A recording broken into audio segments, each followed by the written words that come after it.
Hey guys, Button25 here, playing Train Simulator once again. Today we'll be driving the LNER A3 Pacific locomotive flying Scotsman in her wartime black livery, which is, I believe, the livery she wore when she was brought back into service initially. Yeah, this is a run on the London to Brighton route.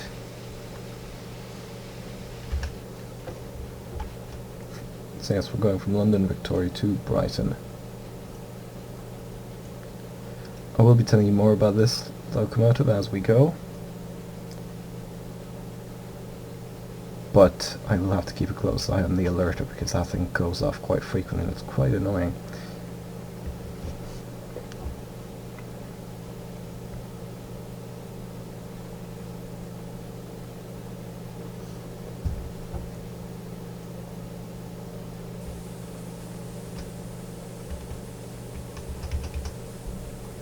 It's the LNER A3. Class of locomotives were designed by Sir Nigel Gresley, although I believe Flying Scotsman was originally built as an A1 and then refurbished. Well, rebuilt more than refurbished, but the point still stands. She has 3 cylinders.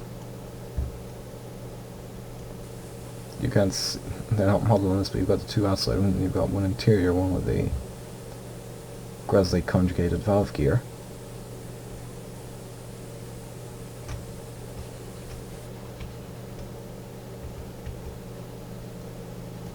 Actually, yeah, we might want to get the cylinders back on for this.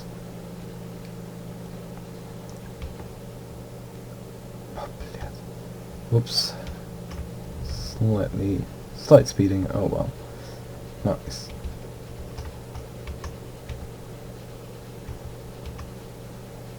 Not restarting for that.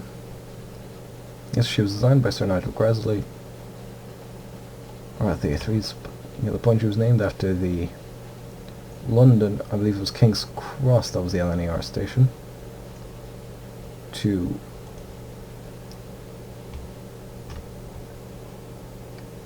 Edinburgh express trains.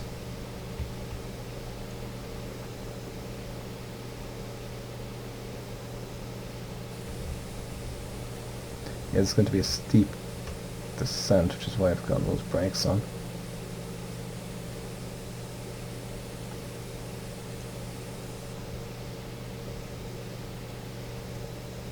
See what I mean? We've got a fair chunk of brake supply, but we're gaining speed. Yeah, let's go a bit more brakes.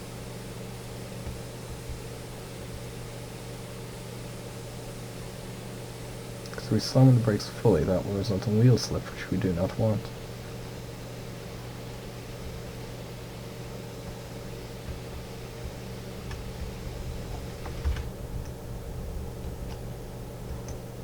Good.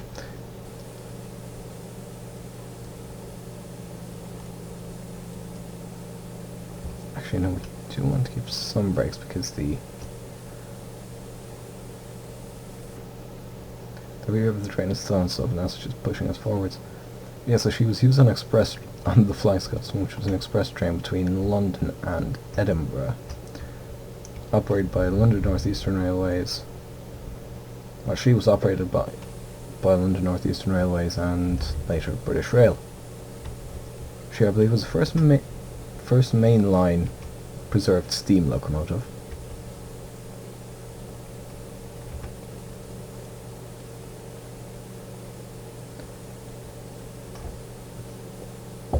And she's probably one of the most well-known and probably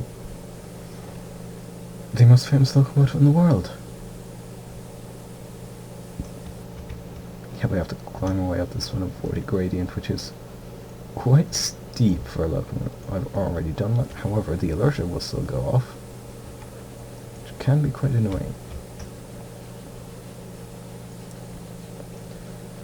I'm trying to give this thing enough power to clamber over this, especially because we technically kind of appear to be floating. As I said, I will tell you more about the history of this locomotive, however I dare not. There we go. You can see we were sent in this more circuitous route around power station, all that in Battersea, but we're back on track to get into Clapham Junction on time.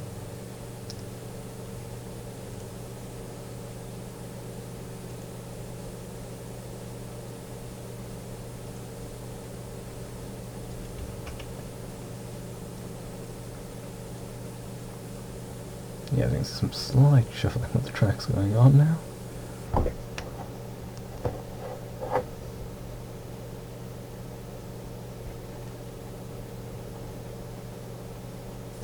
Right, so yeah, as you can see, she's a 462 Pacific. Green eye on that because... hold on. Oh. You're not going to build up speed because, like I said, oh, you're going to be late. Yes, but the signal is red.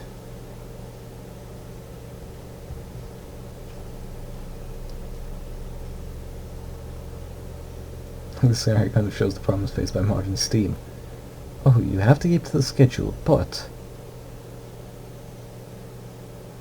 I'm actually going to start braking now, just in case.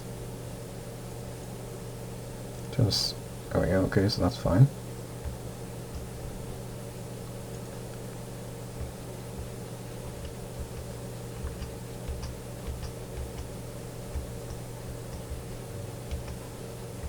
I know the reason the pressure's going down is because they've got the safety valves open.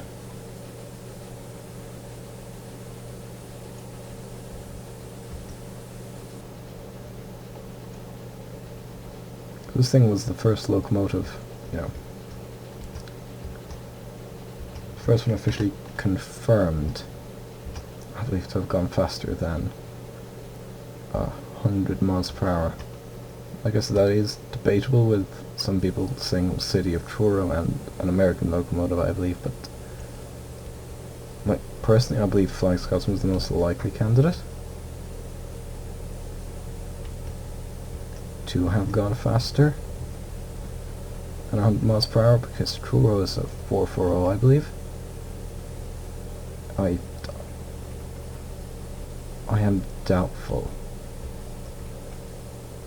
that she went... well, that was that. Oh, for fuck's sake.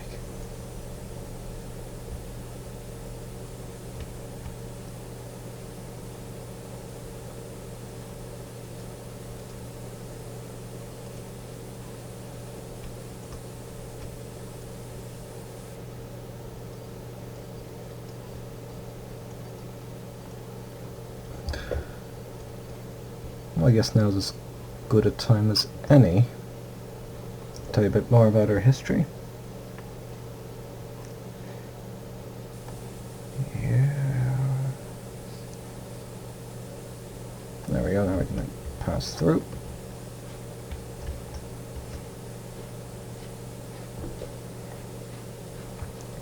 Well, so she set 2 world records for steam locomotives. She was the first locomotive to be officially authenticated at reaching 100 miles per hour in 1934. And she set a record for the longest non-stop run by a steam locomotive when she ran 679 kilometers on 8th of August 1989, which was during her tour when she was in Australia. Yeah, she has been to many places. She was retired from regular service in '63 to covering over 2 million miles. Impressive. I'll stop braking as we pull into Clapham here. This would not be her home turf. This is Southern Territory. She had considerable fame. She was... oh, okay, just don't slip, don't slip, don't slip. Okay, that's fine. We can pull ahead a bit.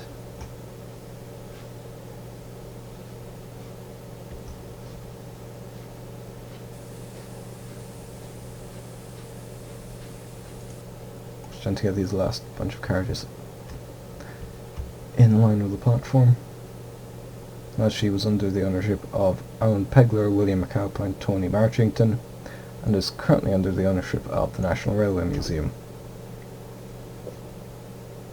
And she has toured in the United States, Canada, and the United States and Canada from 1969 to 1973, Australia in 88 and 89. She's been described as the world's most famous locomotive.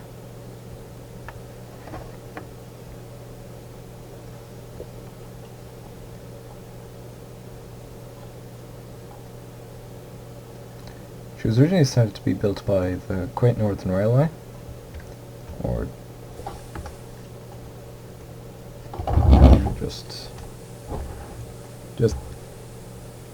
just doing that in case the game crashes.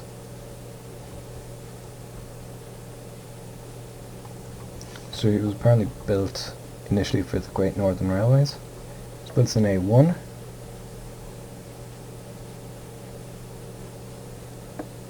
She was apparently the flagship locomotive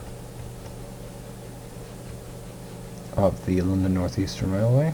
It represented the company at the British Empire exhibition at Wembley Park in 24 and 25. For this event, it acquired its name and new number 4472, which I believe is her most famous one.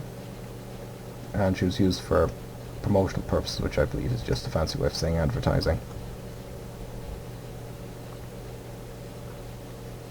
There we go, gaining speed nicely there. Keeping an eye on that.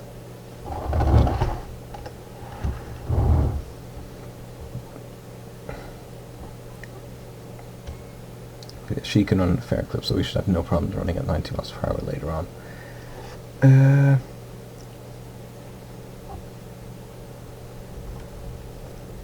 Right, so she had modified valve gear apparently, and she was one of the 5 Gresley Pacifics selected to hold the Flying Scotsman, which is a non-stop train service from London to Edinburgh. The way they did this, by the way, is having 2 tenders. One like this, and one that was specifically for water. As she ran with a new version of the large 8-wheel tender, which held 9 long tons of coal. This and the usual facility for water replenishment from the water trough system enabled her to travel from London to Edinburgh in 8 hours non-stop. Just at a corridor tender. Like I said, which allowed the crew to be changed en route.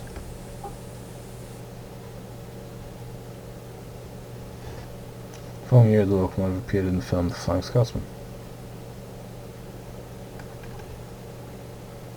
And it says here, while the Great Western Locomotive City of Truro had previously been unofficially timed at running in excess of 100 miles per hour, during the first steam locomotive. Ooh, this is... There we go, just... Look at those wheels go. I always like to see steam locomotives running at speed, because especially when the valve gear is kind of external, just for all the things moving. We're going to run up to 70 now. She's driven by Bill Sparshaft and running a light test train.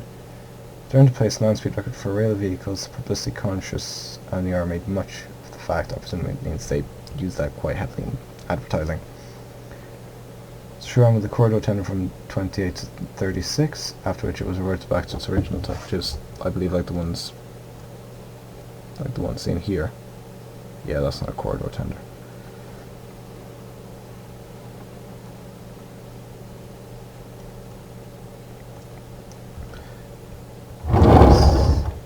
Who needs tilting trains where you can just tilt the track?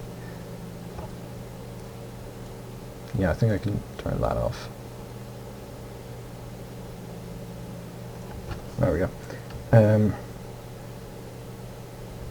July 1938, it was spared with a streamlined non-corridor tender. I presume streamline means like from one of the A4s. A4s are the same locomotive class as Mallard, the one that holds the speed record. just for those who might not know that. Can I open the window? No. Yes. Almost at 70, so we have to be careful with managing the throttle.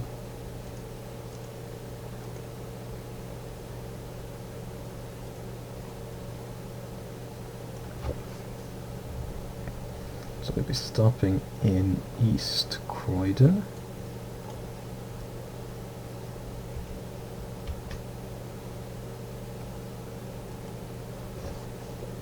Right, so she was... I say that, so the A1s were rebuilt to be one of these, and that she was rebuilt then. Oh, I see, but these aren't the same A1s as Tornadoes, because these were reclassified as A... Like, those older A1s were reclassified as A10s to make way for the Peppercorn Pacifics. But, well, this is a Thompson and Peppercorn Pacifics, which I presume means the A1s. She was rebuilt in Doncaster Works in 47, apparently. Having received a banjo dome, which is that. I believe that's where the steam goes before it's sent to the cylinders or something. I'm not entirely sure, but that is my vague understanding of how steam locomotives work. She'd been renumbered twice under Edward Thompson's comprehensive renumbering scheme, which is when she became 4472, I believe, and became number 502 in January 1946. In May the same year, she became number 103, as you can see here, because this was during her... She carried this livery when she was reintroduced back into service after a long overhaul. Nationalisation on the 1st of January 1948. Yeah, she became number 60103. Between 5th of June and 1950 and 4th of July 1954, and between 26th December 54 and 1st September 57 under British Railways ownership, it was allocated to Leicester Shed on the Great Central Railway, running Nottingham, Victoria to London, Marylebone services via Leicester Central. I like how we get straight through here. Just now we're going to have to slow down quite substantially pretty soon. That's fine.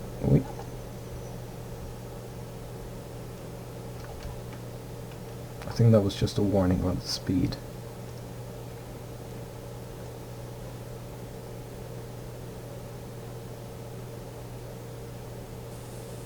So for now, we're going to take a bit of a break from the Scotsman history, so I now need to focus on running her. Or not. Play a bit more brake. Let's get it down to 45. Let's put sand on her. Okay, that's going to pop up again.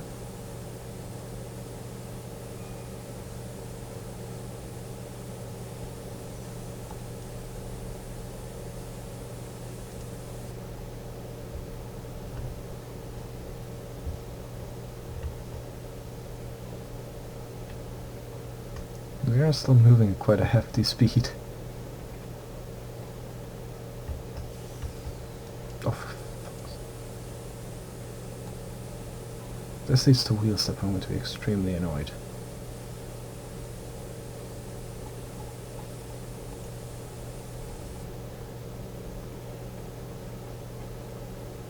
It's like, what signal are you warning me of? Like, we'd already passed... We just passed when I acknowledged, so it shows I'm still here.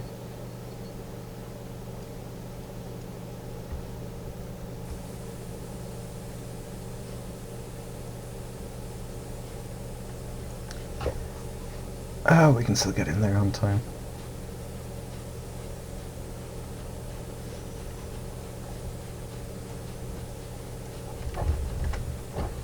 I think we've got either a yellow or green signal.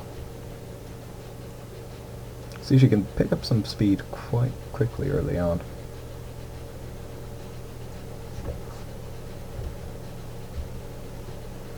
Yeah, that was one of the issues with steam locomotives that led to them getting replaced by diesels, as they were slower at accelerating, so it took them longer to get up their maximum speed, which made them kind of less suitable for some lines. Like, on a high-speed express, that wasn't as big of an issue,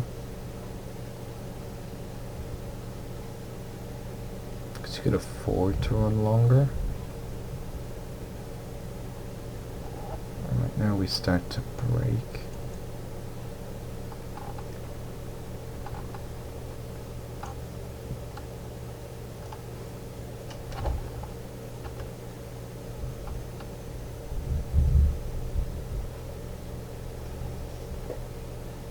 So all the 83 Pacifics were fitted with double kill chop chimneys, which is the one you can see here. Again? These were going to stop anyway now, so...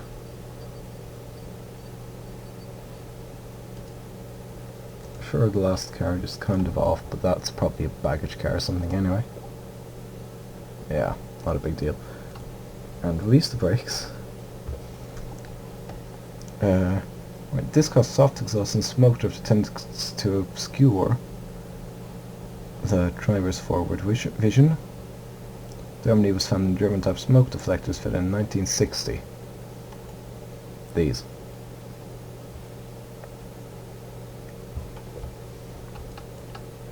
Timeliness penalty? Jesus Christ.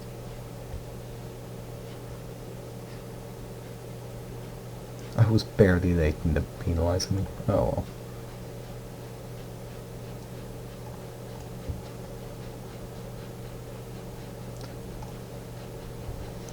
Right, so 1962 British Railways announced that it would scrap Flying Scotsman, number 60103, ended service with its last scheduled run on the 14th of January 1963.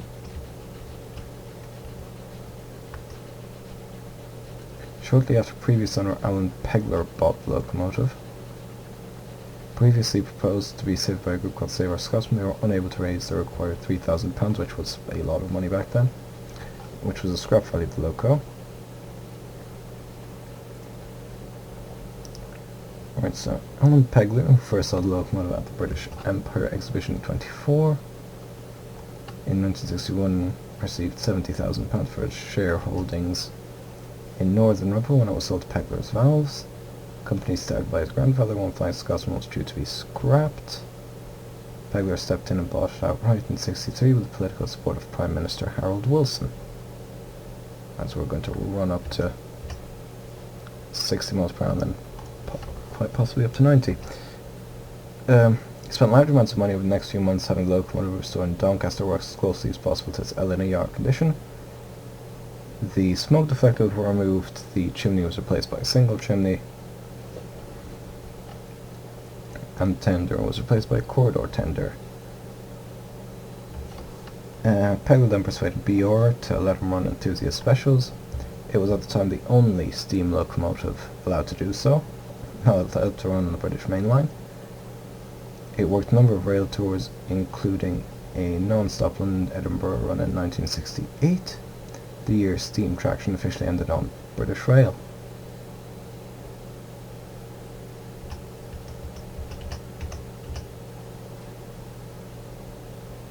So just keeping a close eye on this. Okay, we can turn that off.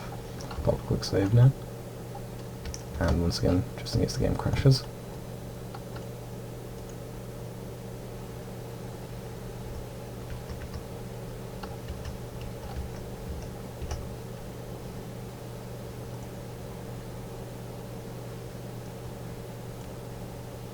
Okay, get ready for that because that thing's going to go off.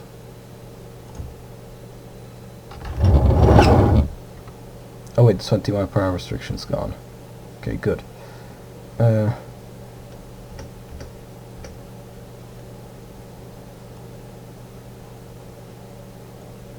think we're approaching the 100 mile per hour. Well, not 100 mile per hour, it's 100 probably past 100 kilometers per hour. We're slowly approaching 90 miles per hour. Right. In the meantime, ordering facilities for steam locomotives were disappearing. So in September 66, Pegler purchased a second corridor tender, which was adapted as an auxiliary water tank. I think that's what I was remembering when I said sometimes she ran with two tenders. Retaining his through gangway, this was coupled behind the normal tender. Pegler had a contract permitting him to run the locomotive on BR until 72, following overhaul in winter of 68-69. Harold Wilson's government agreed to support Pegler running the locomotive in the United States and Canada to support British exports. So that's why she was running there. To comply with local railway regulation was fitted with a cowcatcher bell, Buckeye couplings, American-style whistle, air brakes, and high-intensity headlamp. Now you can look up what she looked like, but there is a huge amount of controversy about what not just with her, but when one of the coronations, one of the duchesses ran over there as well. Because, of course, they had to be fitted with that, and all those things.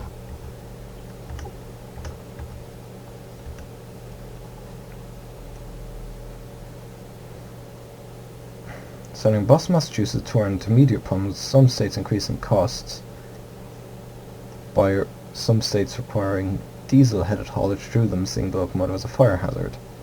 However, the train ran from Boston to New York City, Washington DC in Dallas in 69, from Texas to Wisconsin, finishing in Montreal in 1970. Again, careful adjustment of the regulator.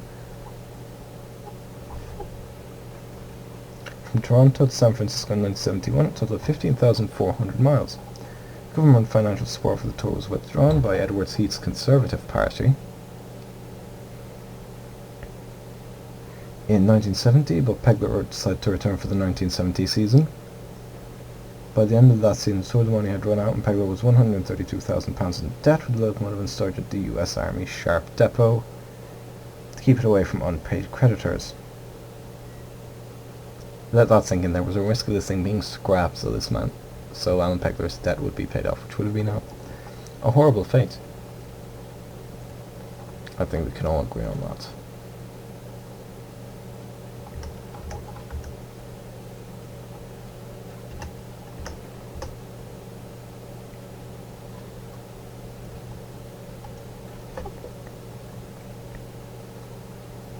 Pegler worked his passage home from San Francisco to England on a P&O cruise ship in 71, giving lectures about trains and travel.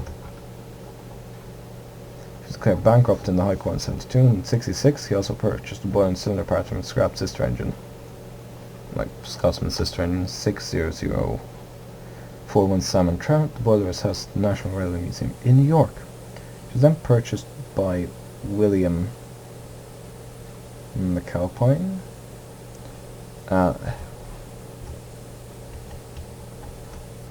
Oh, that's the safeties. Like, that's why we can't go faster at the moment, because the boiler pressure was dropping, because the safeties were popping off.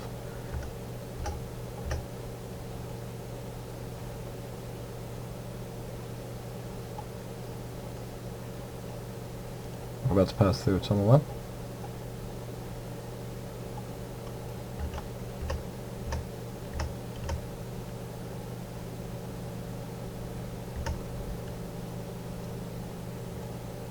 Yeah, there's a tunnel in, I'm pretty sure.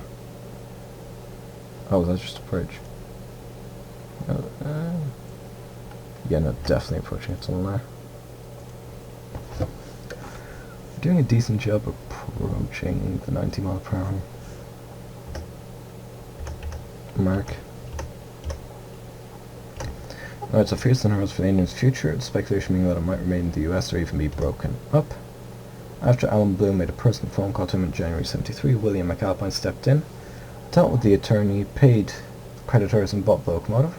It was welded to the deck of a cargo ship and returned to the UK via the Panama Canal in February 1973. I'm just keeping a close eye on everything there at the moment, just to make sure we don't have the alert popping up. However, in Liverpool, it was suggested that it should be put on the low loader, but Sir William insisted that it should travel under its own steam. Due to Derby was long, Crown Sir William paid for the locomotive restoration of Derby Works and 2 subsequent overhauls in the 23 years that he owned and ran it.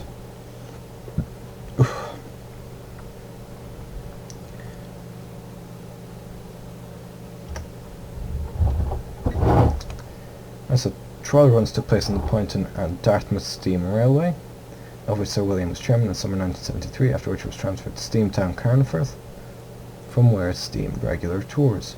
In December 1977 she entered Vickers Engineering Works Barrow Furnace, which, interestingly enough, to those who know naval history, that's where the Imperial Japanese Navy battlecruiser Congo was built. The more you know. Anyway, yes, in October 88, at the invitation of the Australian government, Flying Scotsman arrived in Australia to take part in the country's bicentenary celebrations.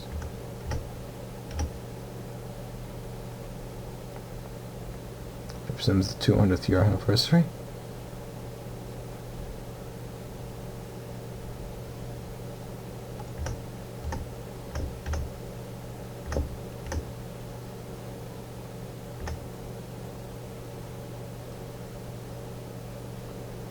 There we go.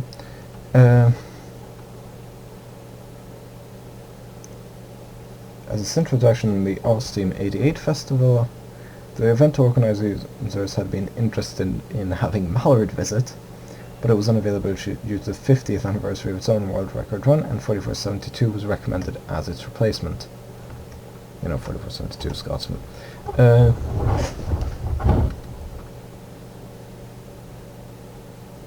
Just look at those wheels turning and the cylinders pounding away. She has 3 cylinders, despite the fact that there are only 2 visible. The third one was central. Okay, let's brake a little.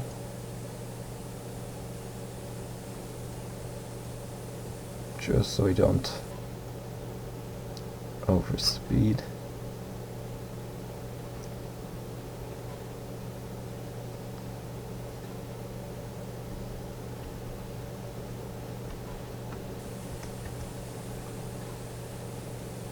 I'm keeping an eye on that because that thing can go off at any moment.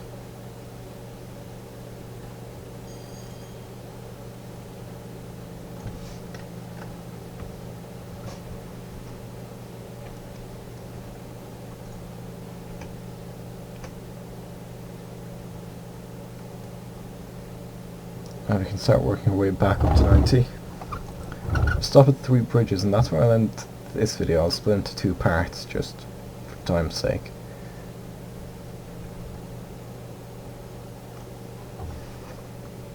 Right, so during the course of the next year, Flying Scotsman travelled more than 45,000 kilometres over Australian rails, concluding with a return transcontinental run from Sydney to Perth via Alice Springs, in which it became the first steam locomotive to travel on the recently built standard gauge Central Australian Railway.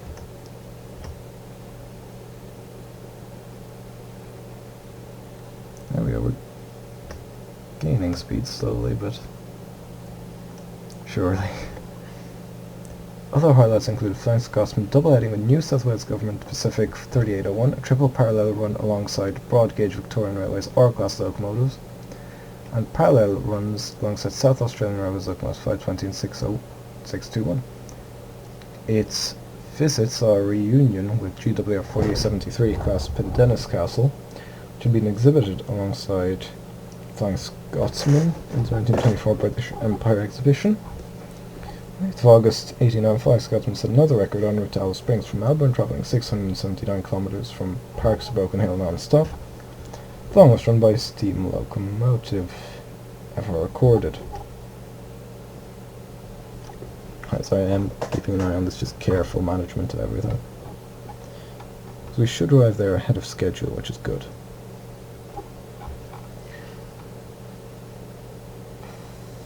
Same journey also Flying Scotsman set its own haulage record when it took a 735-ton train over a 790 kilometre leg between Tarcoola and Alice Springs. Now I presume it did not do that in one go, obviously, because that would have been longer. She returned to Britain in 1990 and continued working on the main line until its main line certificate expired in 1993. She then toured preserved railways after being returned to BR condition with the refitting of the German-style smoke deflectors. Alright, that's just the thing.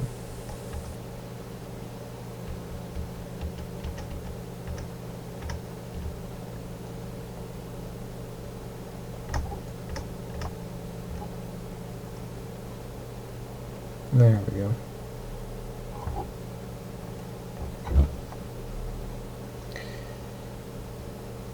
and she was repainted in BR Brunswick green.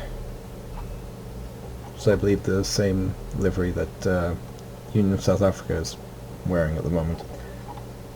By 1995, it was in peace at the Southall Railway Centre in West London, awaiting its next overhaul, owned by a consortium that included McAlpine, so as music guru and railway enthusiast Pete Waterman. So Tony Marchington, facing an uncertain future owing to the cost of restoration and refurbishment necessary to meet the stringent engineering standards required for mainline operations. Salvation came in '96. Ooh, this is Horley, I believe. I think it's not actually marked, but on the map, central player. Yep, that's where I stayed one time when I was in England, going to Farnborough, I believe.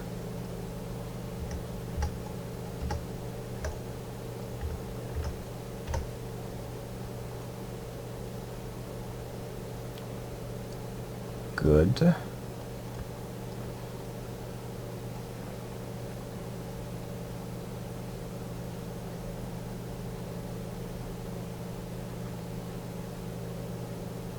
This is Gatwick.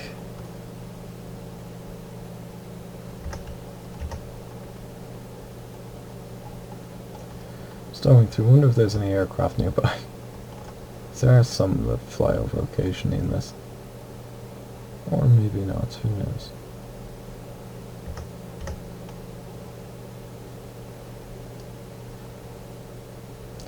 No, Simon. Okay, no.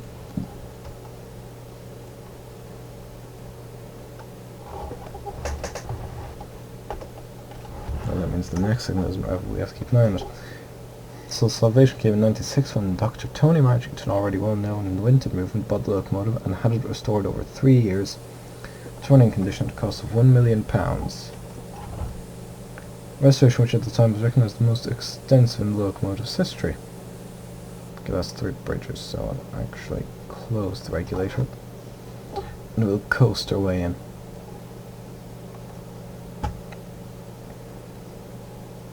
Matching the time of the Flying Scotsman was documented in a documentary, the Channel 4 programme, A Steamy Affair, the Story of Flying Scotsman.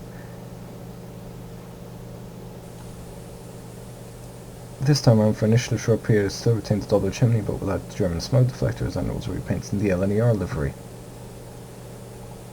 Is there another? Yes, there is another yellow signal.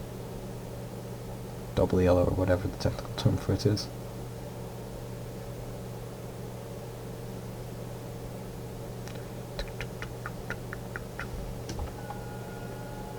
Sound of the whistle. There we go, don't want to overshoot.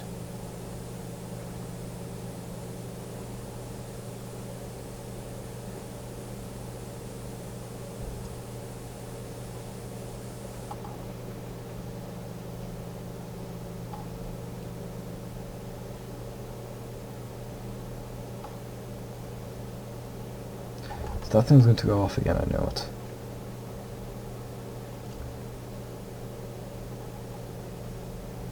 Okay, we are moving rather quickly.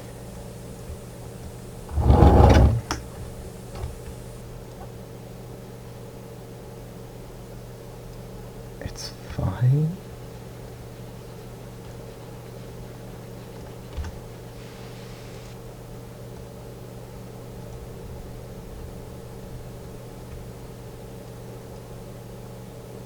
Well, we did overshoot slightly, but that's fine because we have time to back up.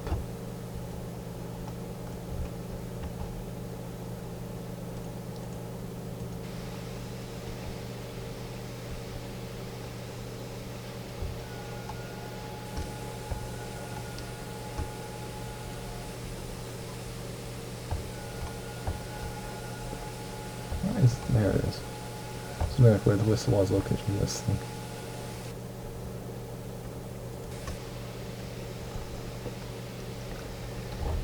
There we go, now start pulling the brakes.